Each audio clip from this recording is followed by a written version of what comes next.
Namo tasse bhagavato arahato samma sambuddhasse. Namo tasse bhagavato arahato samma sambuddhasse. Appatittang kvahang auso anayuang ogamatarinti ti. Dear Dhamma friends, yesterday we started with this topic whereby the Buddha explained the way in brief how he crossed the floods, and there he said that without stagnating or without striving, too much struggling, he crossed the flood. So we, according to our practical situation, our day-to-day meditative questions, we try to apply this in a piecemeal basis. Yesterday we took the time and tried to deal it, how to apply this principle in meditating specifically on the contemplation on the body, and for that the traditional way is taking a meditative object, we call primary object, and we try to keep the mind along with this primary object. As far as the mind falls calm and quiet upon the primary object, we know we are developing mindfulness and the concentration. But this is not easy as this saying, so therefore one has to keep on practicing for a long time to get certain amount of familiarity with the primary object. And while it is practicing, lot of other difficulties, lot of other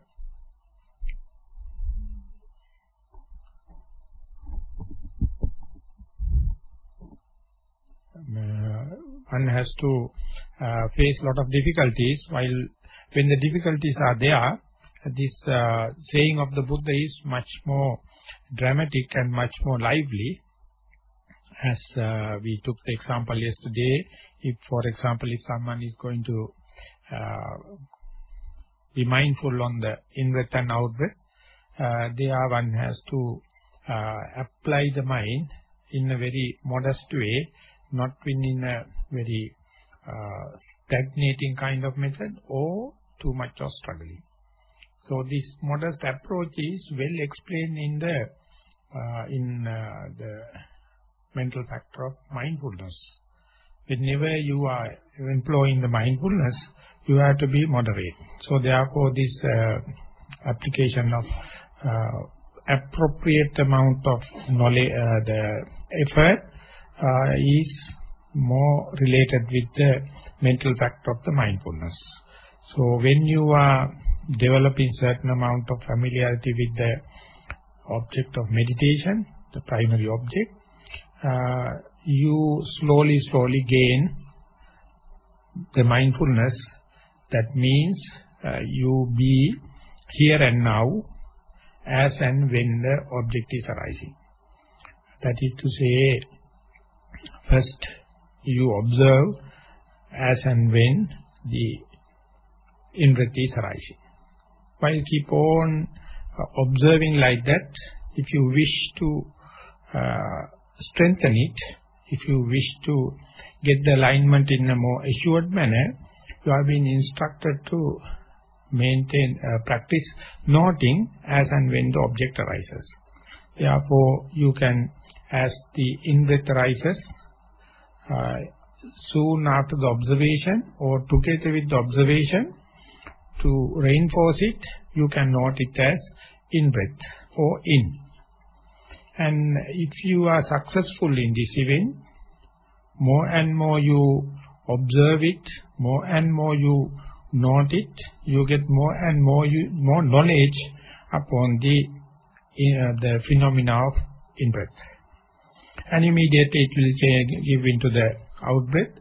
There also you first note or observe, first observe, and the second, you to make the alignment proper, to make it more related with or more face-to-face with, you start noting. And once the noting started, more and more knowledge about the in-breath or out-breath, whatever may be the object arises, you can gain. That means simply you can understand what is the difference between the experience of in-breath versus the out-breath. If your attention is on the rising and falling, exactly it is applicable. Whenever you note, whenever you are to gain more and more knowledge on in-breath and out-breath, first you will understand the difference, the discrimination between the in-breath and out-breath. While it is keep on going, after a while, according to the Satipatthana Sutta, as well as individual experience, you are bound to get certain amount of uncomfortable feelings of the body. That is, we call pain, painful feelings or pleasurable feelings. Whenever this feeling arises, there also you have to employ the same strategy, not to completely neglect it or not to directly react with it.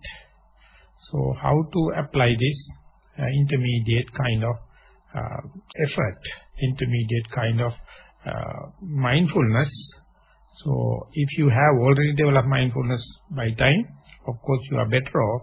But if it is not so, whenever the painful feeling arises, kind of a hate and kind of a idea to get rid of arises. So tendency is to fight against and to develop negative feelings.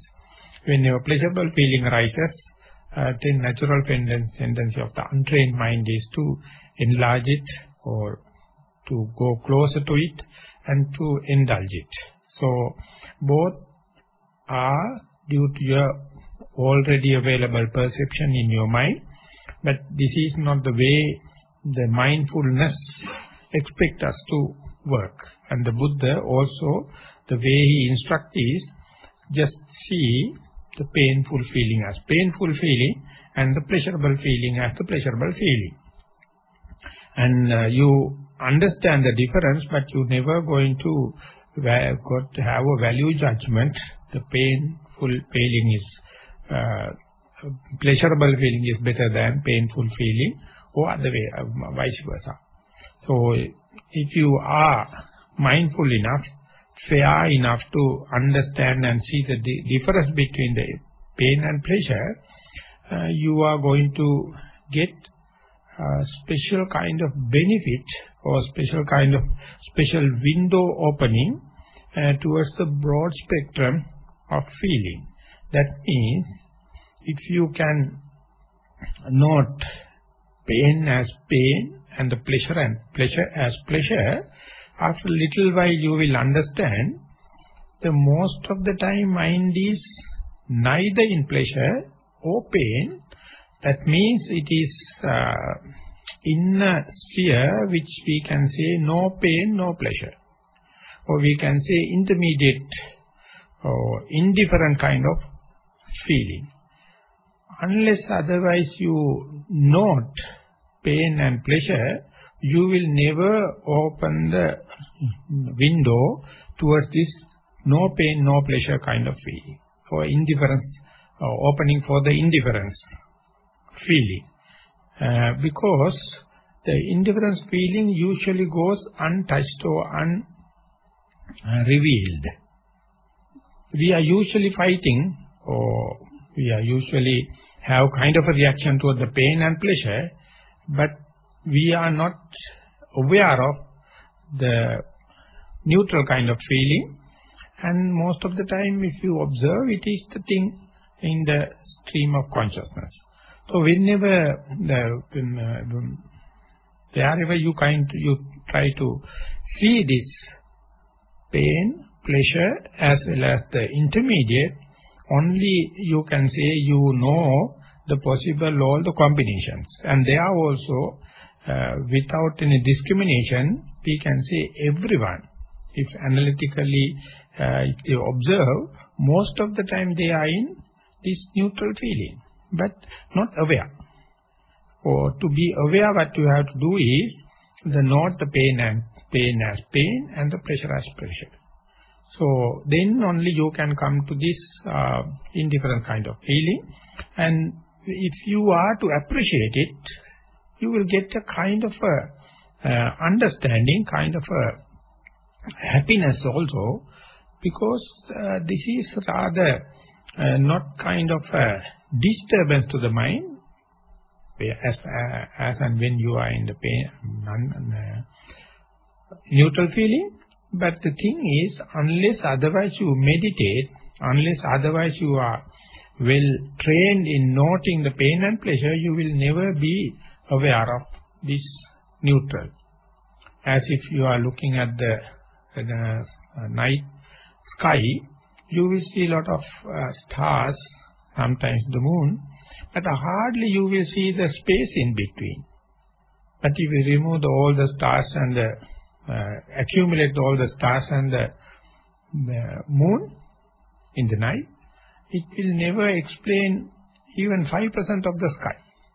95% or more is in the space, but usually our eyes are not geared to see this, the immaterial thing. Only the mind is striking with this light and the material thing, and that is only we accounted for as we see the sky. But exactly the way, if you observe the painful feeling and the pleasurable feeling, that is, you are making so much of fuss. But most of the time, it is like the background of the sky. Your mind is mostly in the non-pleasure, non-pain or indifferent kind of feeling. As and when you understand it, you get a certain kind of a confidence and kind of a pleasure. That is the point, that is the place where mind is at rest. All the other time is it agitated. To come up to that level, you must have this medium kind of approach toward the feelings also. And the third, if you are changing into the mental states, chitta-chitta-anupassi viharati. If you, of course, that when you are meditating, the wandering mind, daydreaming, fantasizing, and thinking, a lot of this kind of mental aspects come and disturb your meditation or your attention toward the primary object. But if you understand, I am a person always disturbed by this kind of a thought, you can little analyze them and see whether these thoughts are related with kind of a desire or a hate.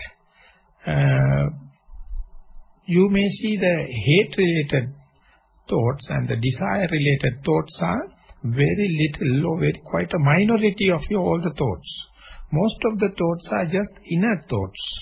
They are not connected to each other and they have no message. They are impromptu, it comes. But if you are not really recognize them as their real nature, you ultimately get hooked up with all these kind of neutral feelings and waste the time. So therefore, if you are to recognize that you are a kind of a person always disturbed by the wandering thoughts, it is better, first thing is to reconfirm whether you are that kind. And if it is so, just analyze and see how much of them are related with the hate, related with the desire, and you will see just like the pain and pleasure, in between a lot of neutral feelings, background thoughts. When that happens, they are not really throbbing, they are not really troublemakers, unless otherwise you get hooked up with them. You get entangled with them. For that also you must have the moderate kind of observation. So first you may observe as and when the thought arises. Second, you note as thinking. And later, if there's a kind of the trained thoughts or thoughts loaded with desire or hate, you can note them as the hate and the desire, and then only you can understand the medium kind of thoughts. And when you go further also, most of the time you see the seeing, in the day-to-day activities, seeing, hearing, smelling, touching, all the things are happening according to the prominency and the strength of the object. There is no agenda in the priority. So then and there my attention of the mind dragon taken into this kind of astray events, and unless otherwise you note it, you succumb to the situation. More and more you note, more and more you to understand it, you slowly gain the control over these mental aspects other than the pain and the thinking. So that is what the fourth Satipatthana comes. So likewise at the beginning you are just bookkeeping only. You just note verbally or mentally. When you keep on doing, you are gaining certain amount of control. That is what the Buddha says. Don't jump at it and don't struggle with it, or completely don't be, you must not be negligent about them also. You must have a certain amount of a medium kind of an approach. Then only you can map it, you can figure it out, or you can have a account for that. And they are, majority you find are not much of a troublemakers. So that is how in the Satipatthana, that is Satipatthana is translated as for foundation of mindfulness, or therefore as and when the mindfulness becomes slowly gaining the power, you see what is happening. So for that, one approach is not tarrying, not hurrying, or not struggling with, not be completely ignorant about that. The other approach is be here and now. Yet another aspect, yet another perspective we can introduce, you can see these phenomena as if someone else. You are just an observer. Don't get entangled with the judgmental or choosing. You choicelessly aware. And evenly, your attention is evenly suspended towards the pain, pleasure, or neutral kind of feeling. Or as far as the thoughts are concerned, you are evenly suspended attention towards the hateful thought, desire connected with the desire, or neutral.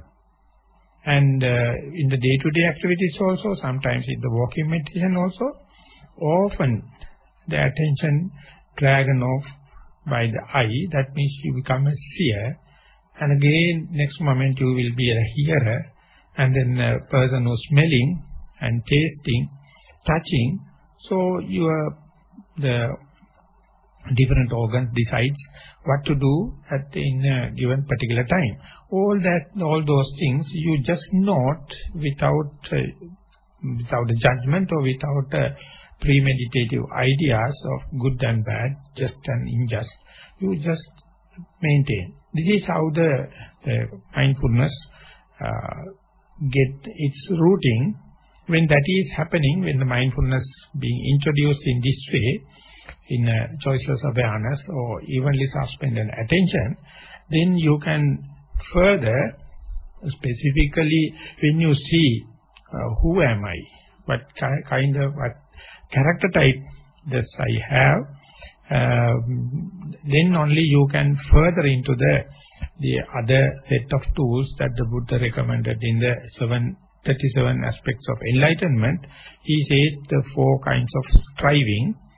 There you have to make certain plans to bring this disorganized pattern into certain amount of organization based upon your own pragmatic information. Not on theoretical basis or not in the rational deductive method. You have to gain your own practice, your own diagnosis through the mindfulness, whereby you will see my character is basically driven by the desire, or sometimes driven by the hatred, or sometimes I am kind of a fantasizing person, thinking too much, or that, this or that.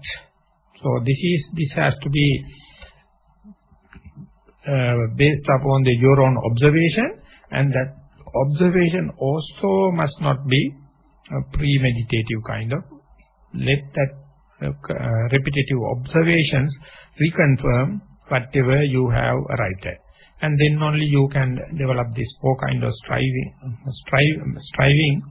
The Buddha says that not to arise the unwholesome state that has not been already arisen. So that means to keep the stream of consciousness as much as possible in the pure state. So this is the first and foremost thing you have to think about as far as your future is concerned. And the second thing is how to deal with already arisen defilements in the mind. And then how to develop unarisen wholesome states of the mind. And how to proliferate or how to increase the amount of already arisen wholesome things. There also the energy aspect is very important. In this energy also it says, just like in target shooting, you must not overshoot the target, you must not exert too much of effort, or the bullet must not fall off the target due to lack of energy. So to reach the target, there should have a synchronized amount of energy, otherwise very difficult to get proper shooting. So there also you have to be moderate. The teaching of the Buddha is very applicable over there. If you are going to struggle too much, you will get exhausted. That means you will taken swept away by the emotions and all the kind of thing. If you are not exerting enough energy, you will be lethargic and develop the sloth and torpor, and easily you will your effort will be unsuccessful. So therefore the proper amount of striving, that means the aspect of energy, no books can teach you, no teacher can teach you, your own practical method, or in the common sense we can say trial and error. That is the only method available. So whenever you see wholesome and unwholesome things within your day-to-day affairs, how to handle it towards the betterment, it depends on experimenting. The best method, most secure method is the moderate amount of application of energy. While you are striving, you must apply the moderate amount. Otherwise, very difficult for you to have kind of a productive or progressing kind of mentality. So whenever you are discouraged, whenever you are in a failure, it is not due to the prescription that the Buddha given. That depends on the amount of energy, amount of effort you are putting forth. So early efforts are often with the wrong combination. So therefore, often you may get discouraging kind of returns or results. But no one can bypass this kind of early stages. So therefore, you have to be very patient. You maintain always this moderate kind of thing. When you come up to the stage of faculties, this moderate application is that can be explained much in a technical manner. When you come up with the 5 faculties, the Buddha says the faith faculty must be balanced with the wisdom. So, and the concentration faculty must be balanced with the energy aspect, and in middle, the mindfulness. The faith, energy, mindfulness, concentration, and the wisdom are the 5 faculties. Over there, the balance is the most important thing.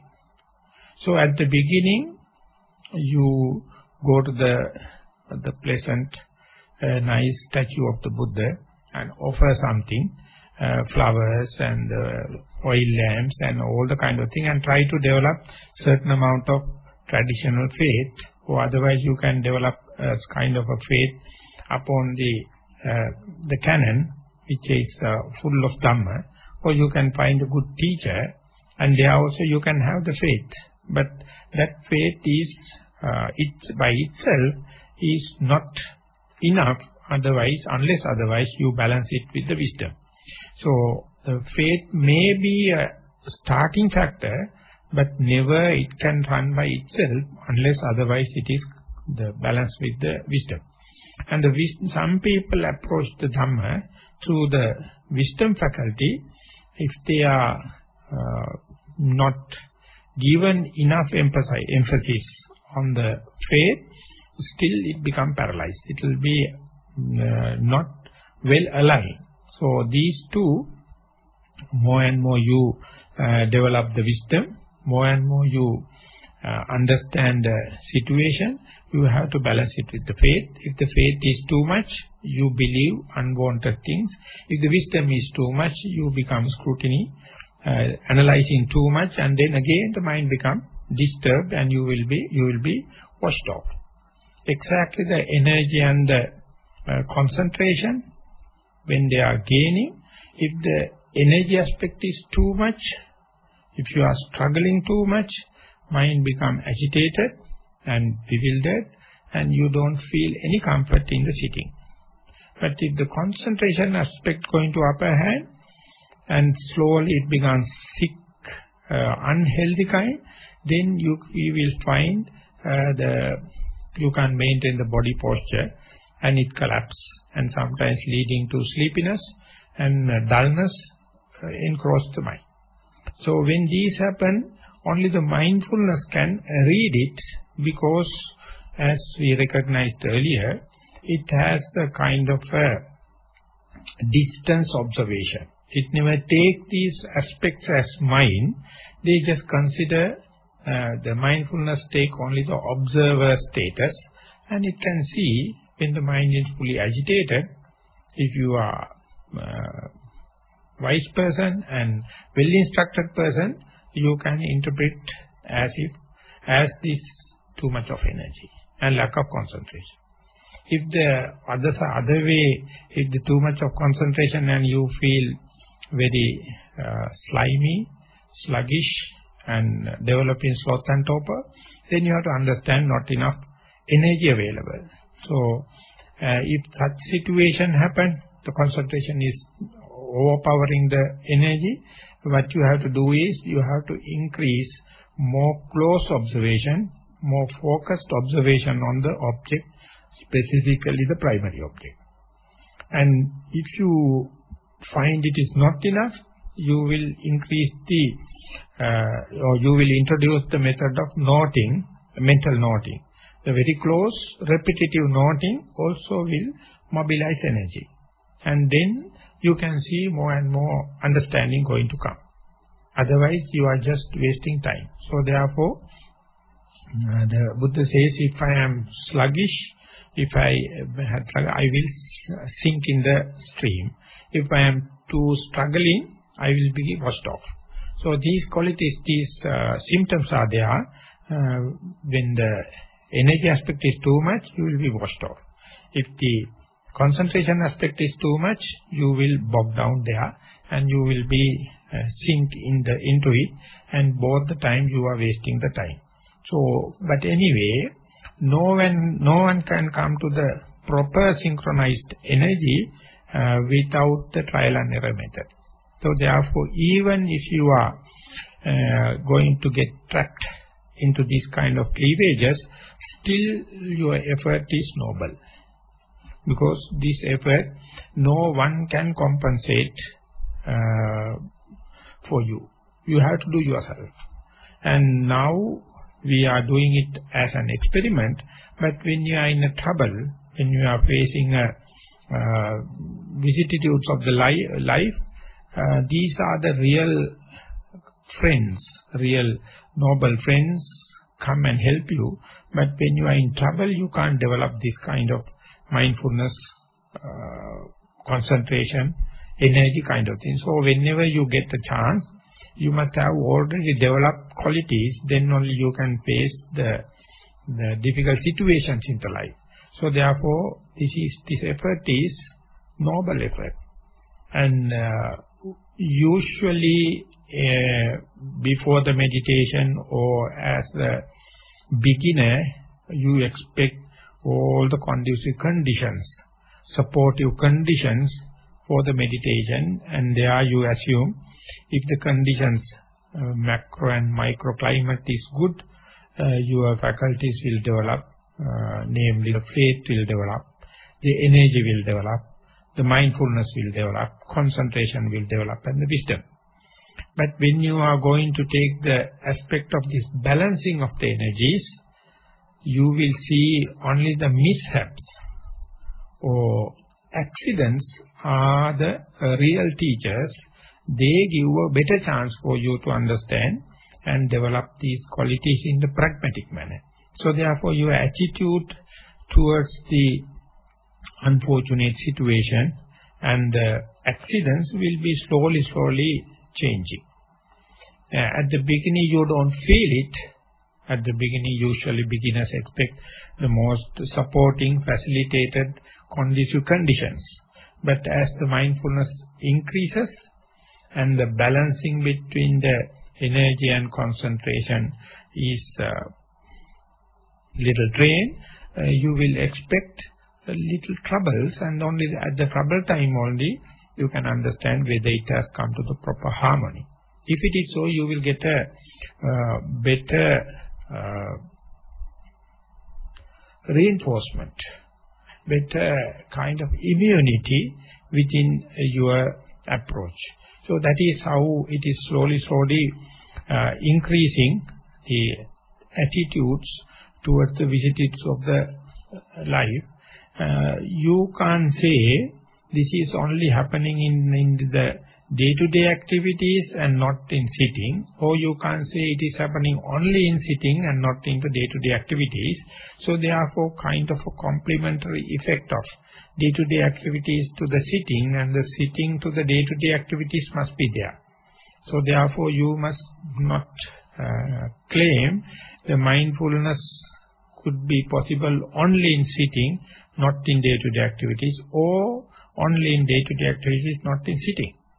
Both must go hand in hand. So basic approach is not to go to the extremes, not to become too much of halting kind of character or too much of struggling. So when meditation in a retreat like that, we try it in sitting meditation, in walking meditation, and in day-to-day activities. So at the beginning, when you are developing the early part of your mindfulness and the other faculties, you must have kind of interviews and discussions to deal with these difficult situations. But later on, when you are developing the mindfulness in the healthy manner, you can tackle most of the minor kind of disturbances, but still the medium kind of difficulties, disturbances need some kind of guidance.